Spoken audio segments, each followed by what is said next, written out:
এনসিপির যাত্রা কেবল শুরু হয়েছে। এনসিপি বাংলাদেশে যে নতুন একটা রাজনীতি তৈরি করতে চেয়েছে, বাংলাদেশকে নতুন করে গঠন করা, বাংলাদেশের প্রতিষ্ঠানগুলোকে জনগণের প্রতিষ্ঠান হিসেবে দাঁড় করানো, একটা প্রাতিষ্ঠানিক সক্ষমতার বাংলাদেশ এবং মানবিক মর্যাদা পুনঃপ্রতিষ্ঠার যে লড়াই, সে লড়াইকে ধারণ করে এনসিপি তার যাত্রা শুরু করেছিল।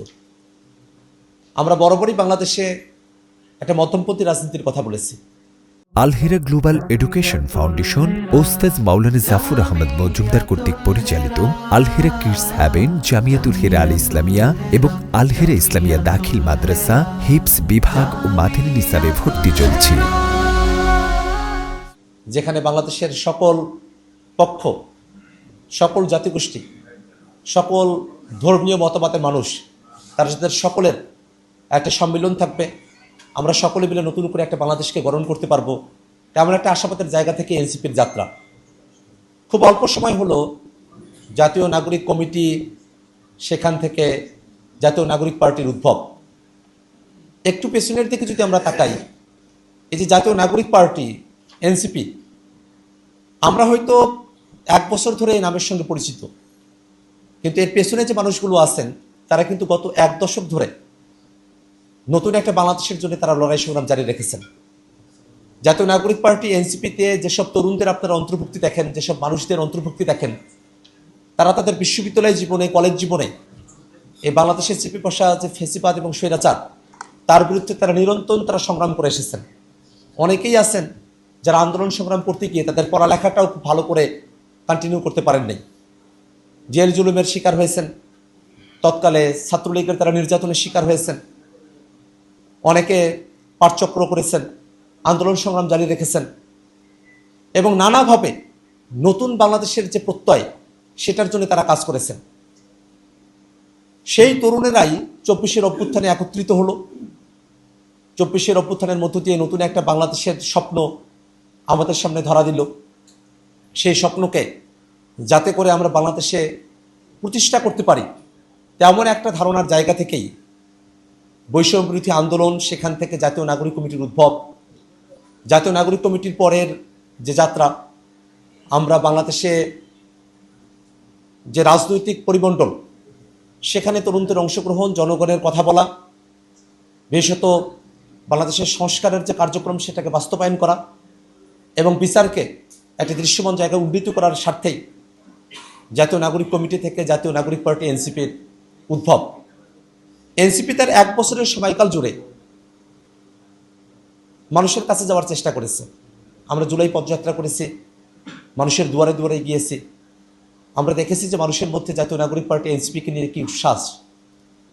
জাতীয় নাগরিক পার্টি এই অল্প সময়ের মধ্যে বাংলাদেশের এতগুলো জেলা, উপজেলায় কমিটি বিস্তৃত করা, নিবন্ধনের মতো একটা বিশাল কর্মযজ্ঞ সম্পাদন করা, তাতে সারা দেশের নেতাকর্মীদের অংশগ্রহণ এবং সবগুলো জায়গাতে জাতীয় নাগরিক পার্টি এনসিপির কথা বলা, এই প্রত্যেকটা বিষয় বাংলাদেশের মানুষকে এনসিপির প্রতি আস্থাশীল করে তুলেছে।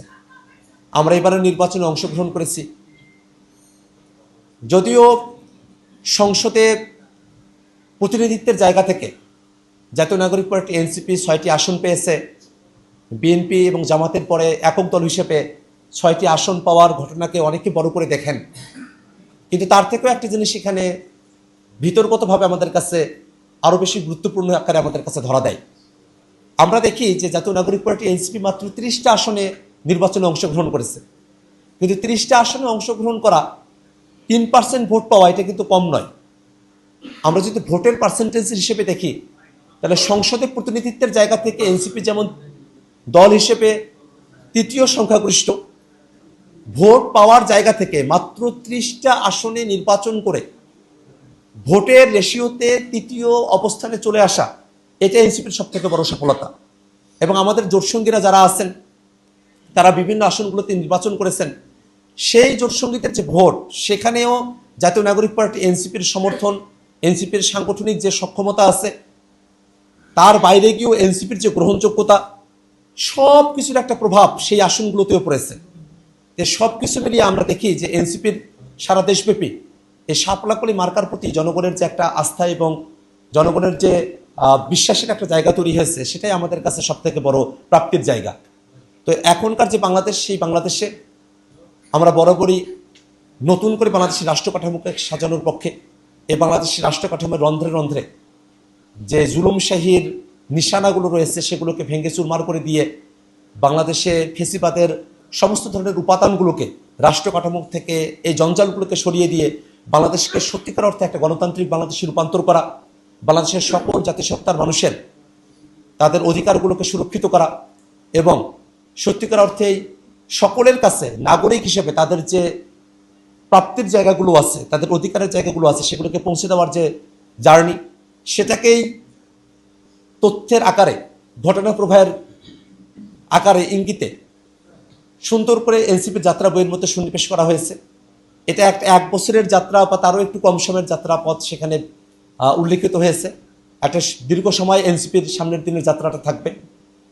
তো আমরা আশাবাদী ইনশাল্লাহ যে যাত্রা এনসিপি শুরু করেছে বাংলাদেশে, যে পথচলা শুরু হয়েছে এনসিপির, সেই পথচলা বাংলাদেশ রাষ্ট্রটিকে নতুন করে গড়া, বাংলাদেশে সকলকে ধারণ করে দেশটাকে সামনের থেকে এগিয়ে নিয়ে যাওয়ার মধ্য দিয়ে এই যাত্রা সামনের দিনে আরও উন্নত হবে, এই আশাবাদ ব্যক্ত করে আজকের এই মোড়ক উন্মোচন অনুষ্ঠানে আমাদের এনসিপি যাত্রা বইয়ের লেখক মাহবুব আলম ভাইয়ের প্রতি অশেষ কৃতজ্ঞতা রেখে, আপনারা সাংবাদিক ভাইরা যারা আছেন তাদেরকে ধন্যবাদ জানিয়ে আমি আমার কথা এখানে শেষ করছি। আসসালামু আলাইকুম।